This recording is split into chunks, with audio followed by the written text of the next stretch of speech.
caasaan mootummaa sadarkaa gandaatti akka gadi bu'u mootummaan gandarratti akka ijaaramu kan itti taasifamu ganda 7,343 Oromiyaa keessatti mootummaa mataasaa akka qabaatu taasifamu. Hooggansi gandaa ergama kana fudhatee gandatti bobba'e. Hojii seena qabeessa kan hojjetame. Mootummaa uummata keenya irraa fagaatee uummata keenya to'achaa ture sana bobaa uummataa keessatti galchinee uummata kan gargaaru, uummata kan dandeessisu akka ta'u taasifame. So humna raawwachiisummaa mootummaa naannoo keenyaa bu'uura irraan jijjiire kun. Uummanni keenya waajjira ijaaree mana ijaaree karaa qabsiisee galche. Kanaan maa inni kallattiin keenya tajaajila tokkoofiyyuu uummanni keenya aanaa fi godina deemuun qabudha.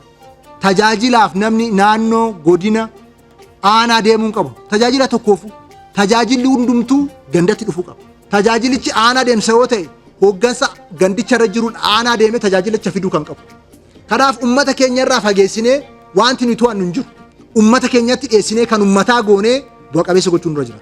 Keessattuu hooggansi gandarratti ergama kana fudhatee Oromiyaa keessattuu gandoota tokko irratti karaa raajii jedhamuun hojimaata lafa qabsiisee hojjechaa jiruuf dinqisifannaa guddaan qaba. Dhugaatti isaan kun gootota ilmaan uummataati.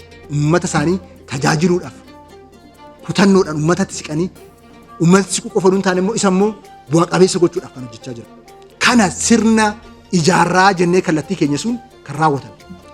Ganda kana caala bu'a qabeessa gochuu qabna. Kana caala baadiyyaa keessatti iddoo hiyyummaan itti injifatamu caasaan kun akka godhu hoogganamuu qaba. Sirri garuu bu'uurri cimaan kaa'ameera. Keessattuu mootummaan gandaa kun akkaataa lafa qabataa jiruun ariitiidhaan deemee jennaan waa hunda karaatti galchaa deema. Waa hunda. Kanaaf kanaan dura aanaa gaafatamaa ture gandatti kan ijaarre aangoo guutuu faana leecollee barbaachisu faana humna namaa hooggansa ga'umsa qabu faana. Kanaaf sirna cimsuudhaanidha bakka qabsoo dirree qabsoo saba keenyaan jijjiirra jenne sana qabatamaatti raawwatamaa jira jechuudha.